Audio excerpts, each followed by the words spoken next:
Hello viewers, I am Dr. Neeta and you are watching my channel Learn Literature with Dr. Neeta. So let us begin today's topic.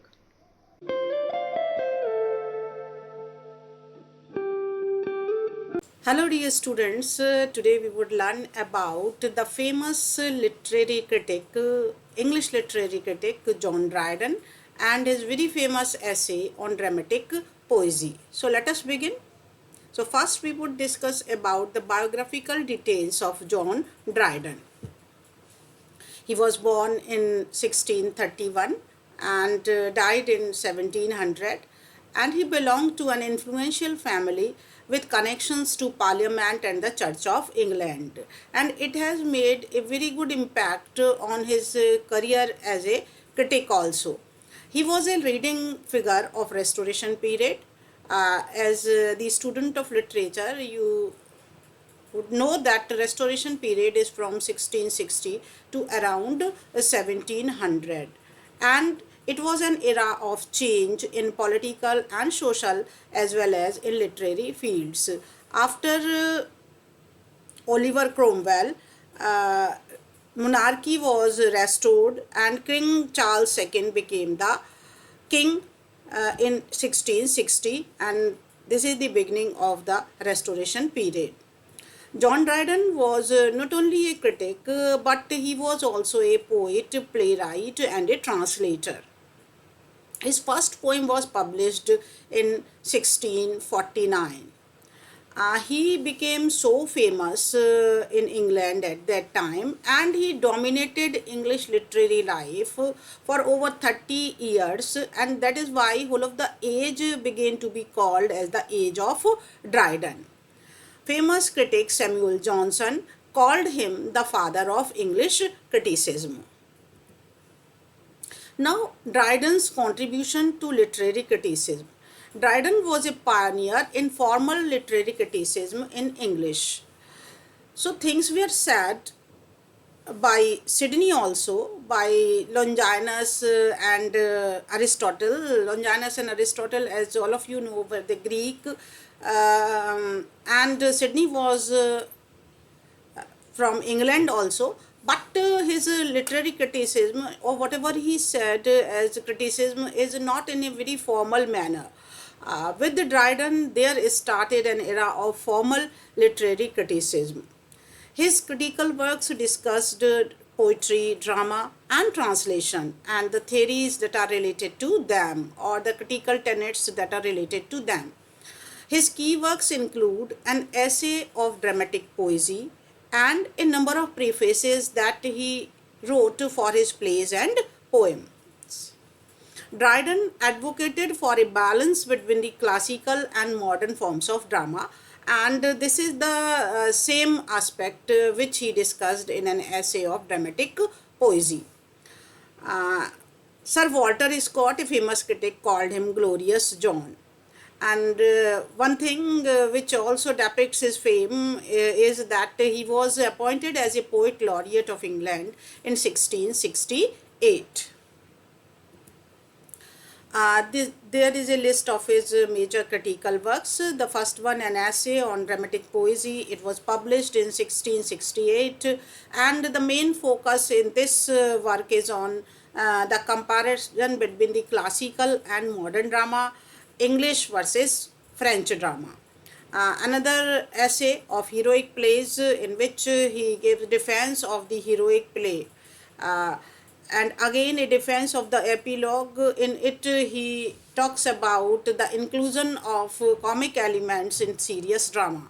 And there are preface to his play An Evening's Love. Here he is talking about the nature of comedy. Similarly, in his preface to the State of Innocence, he challenges dramatizing Milton's challenges of the dramatizing Milton's Paradise Lost. Others are the discourse on satire and discourse on epic poetry, and in which he discussed the nature and function of satire and the characteristics of epic poetry. But here in this video we would concentrate mainly on an essay of dramatic poesy which was published in 1668. though it was written 2 years back during 1666 or 1667, but it was published finally in 1668. Now, what was the background of this essay? It was written in 1668 during the Restoration period, and as I told you, it was the period of upheavals and a number of changes at the social, political, and literary fields. It is written in a dialogue form, and these dialogues are amongst the four learned friends who discuss relative merits of English writing as compared to the ancient writings as well as the French writings.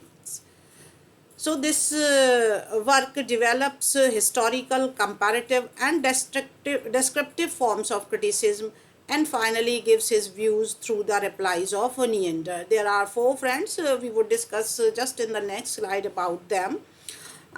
This work discusses the state of 17th century English theatre, nature of drama, use of rhyme in dramatic plays, and the merits of classical versus modern forms.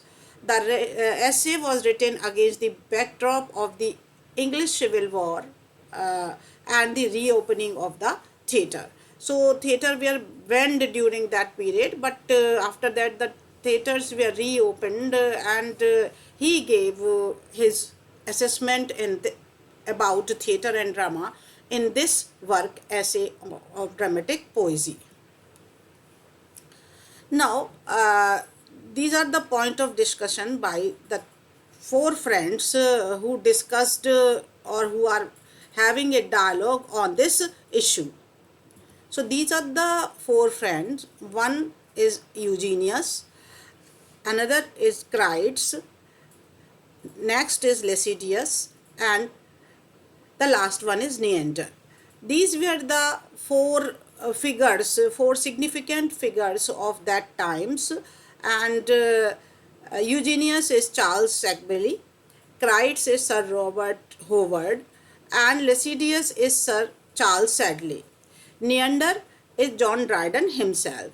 They are giving their opinions about drama, about the use of unities, about the use about the mixing of comic and tragic elements in drama.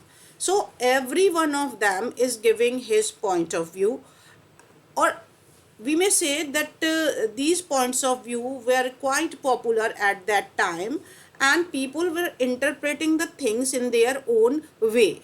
And John Dryden, as Neander, is giving his opinion about the discussion. So one by one we would think what we would see what they are talking about. The first one is Eugenius. He favors the moderns over the ancient. He is favoring the modern dramatists over the ancient, and he argues that the modern exceeds the ancient because of having learned and profited from their examples. He is of the opinion that ancients, though they have given certain rules and regulations, but moderns are better because they have already learned and get the profit of the examples given by the ancients, so they have developed the things in a better way. Another is Crites. He argues in favor of ancients. So now he say one is favoring moderns, another is saying the ancients, and he said that the ancient dramatists, as they followed the dramatic rules set by Aristotle, so they are better. He also appreciates the current French playwrights because they are also following the same rules as they were propounded by the classical writers. And as far as the English playwrights are concerned, Crites appreciate Ben Jonson. Now another one is Lycidius. He is Sir Charles Sedley. He argues that French drama is superior to English drama because of the French writers' close adherence to the classical separation of comedy and tragedy.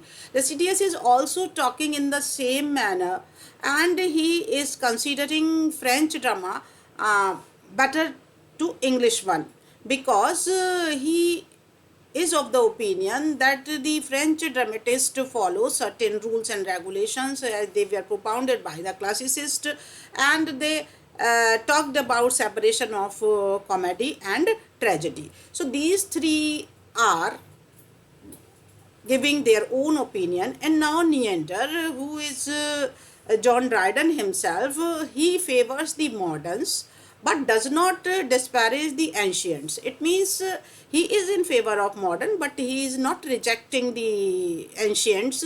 He also favors English drama and says some critical things about the French drama. So, as far as the others were criticizing Shakespeare for not following the tenets given by Aristotle, but he favors Shakespeare and specifically English drama. And as far as the comparison of English drama with French drama is concerned, he said some critical things about French drama. He also defends tragicomedy. As I told you, Lycidius was saying that comedy and tragedy should be kept separate, as it has been told by Aristotle. But Neander or John Dryden was of the opinion that there is nothing bad in mixing tragedy and comedy, and mixing prose and verse. So these are the main points of discussion, and just in the next slide we would elaborate them a little bit further. As I told you, essay of dramatic poesy is written in the dialogue form, and these four friends are there. Eugenius is supporting the moderns for their innovations, as they have followed certain rules given by the ancients, but they have made certain innovations. That is why they are better. He argues that modern English drama, especially Shakespeare and Ben Jonson, introduced creative freedom and complexity. So he is against using creative freedom as it was used especially by Shakespeare, and he was against that. Critics argue the superiority of ancient because they followed the rules, structure and decorum as it has been propounded by Greeks and Roman. Lycidius defends French dramatic tradition, and he says French neoclassical models, particularly the use of three unities, has been maintained by the French tradition of drama. That is why French dramatists are better. But Dryden or Neander is presenting a balanced view, and he defends English drama. He argues that English drama, despite its irregularities, excels in creativity, variety, and expression of human emotions. It means he is not saying that certain liberties have been taken by the English dramatist. He accepts this thing, but he says that though things are irregular, but they are excelling in some other area, and these areas are like creativity, variety and expression of human emotions. So it is a balanced view which Dryden is having. Neither he is rejecting the ancient one, nor he is completely favoring the modern one. Rather, he is taking a balanced view in which both can be taken together. Now, Dryden's defense of English drama, he is defending English drama as Neander. Neander defends Shakespeare's natural genius and the variety of English drama. He acknowledges Shakespeare's deviation from the classical rule, but emphasizes his deep understanding of human nature. He says that though it is correct that Shakespeare has taken liberty and he has not followed the rules and regulations propounded by Aristotle and the other classical critics, but he has a very good understanding of human nature, and this is also a thing which is creditable in a drama.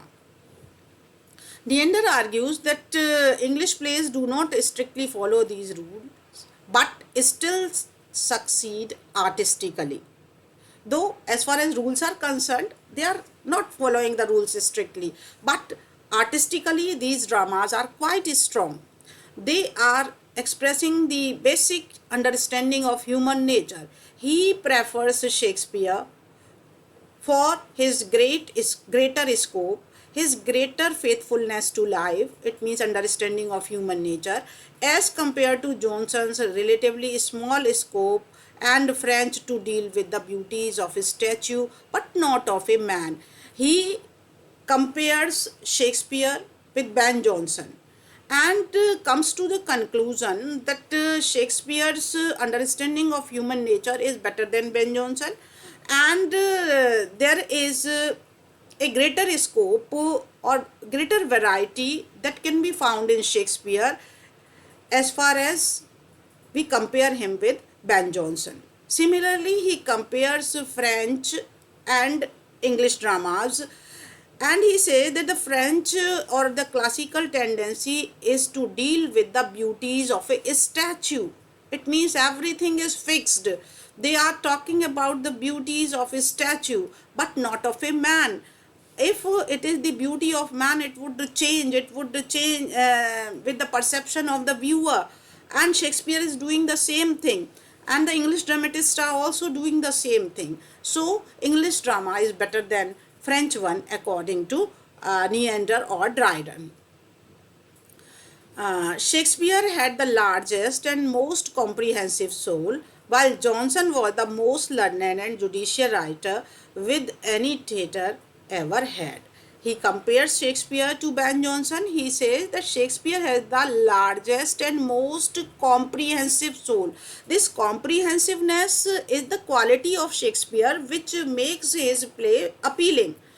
As far as Ben Jonson is concerned, there is no doubt that he is a learned man, he is a judicious writer, but Shakespeare is no less than him, though the qualities possessed by Shakespeare are different, and he is having the largest and comprehensive soul. The variety is there in his work. He is capable of understanding human nature very well. Dryden appreciates Ben Jonson for his adherence to classical principle while also valuing Shakespeare's creativity. So, again, this is the middle path that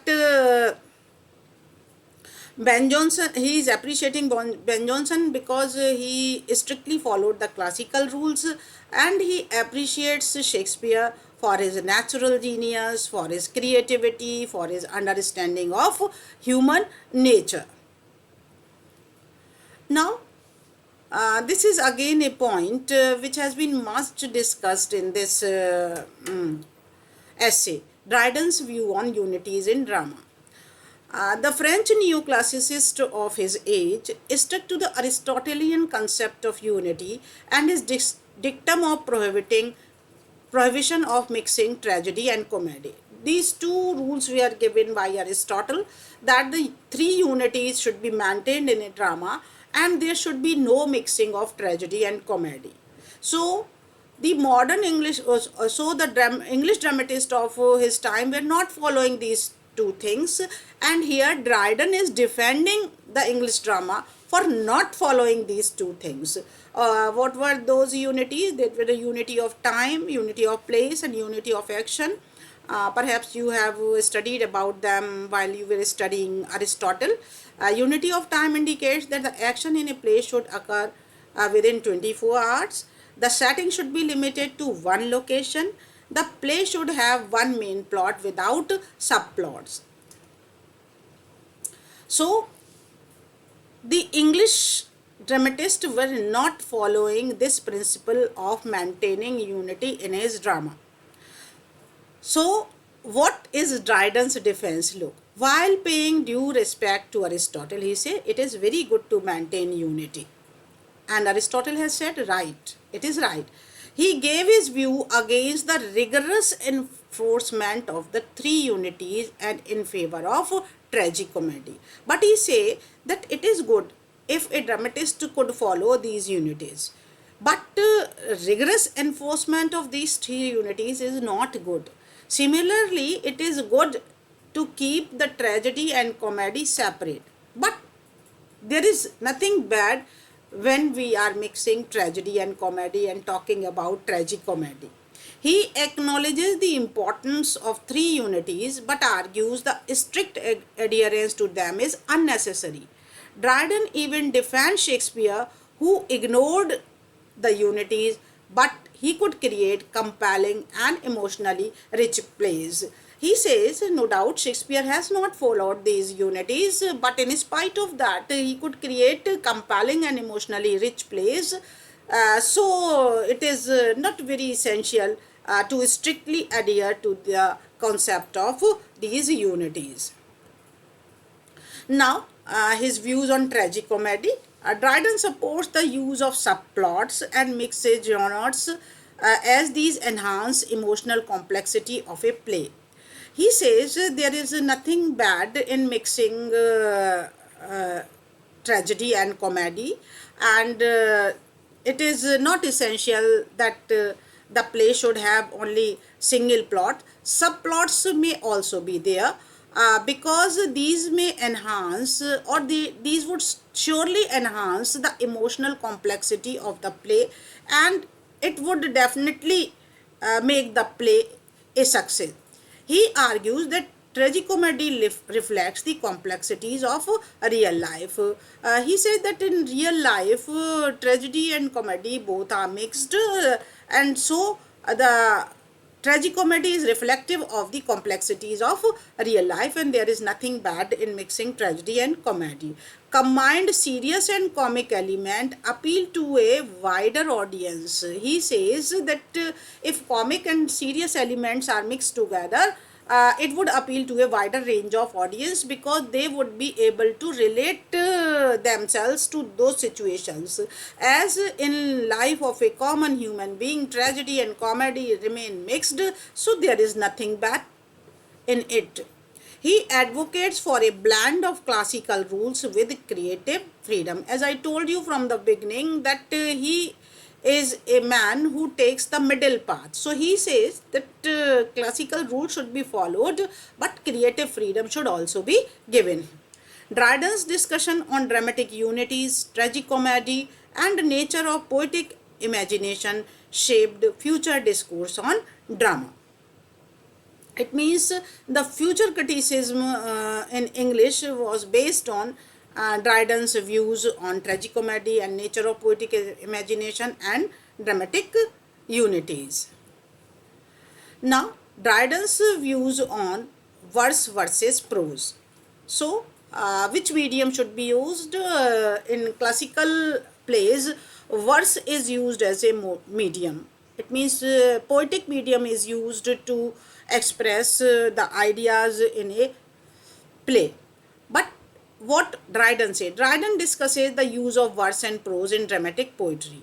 He says that both can be used. He states that the grandeur and high emotions are necessary for tragedy are better served by verse elevated vocabulary. No doubt, this is correct, which has been told by the classical critics, that poetry is a better medium to express high emotions and emotions that are having grandeur.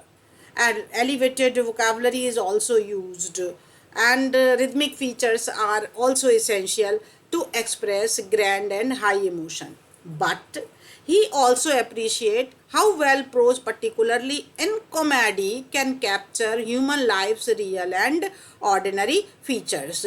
But for comedy, it is very essential to use prose, because without using prose, we cannot capture human life's real and ordinary features. So, again, you can see here he is taking a middle path. He is on one side appreciating the use of verse, as it may enhance the grandeur and grandeur of high emotions, uh, and he is also talking about elevated vocabulary and rhythmic feature of the language, but simultaneously he is appreciating or favoring the use of prose, because it would connect the human life to real and ordinary. In his balanced approach, Dryden suggests that verse and prose can coexist and both meet the demands of the drama. So at every point, whether it is of unity or it is of verse and prose or it is of mixing of tragedy and comedy, he is taking the middle path. He is neither breaking or neither disrespecting the rules propounded by the classical writers, nor he is against the creative freedom which is used by the English dramatist. So thanks for your patience listening. I think you would be able to understand Dryden and his concepts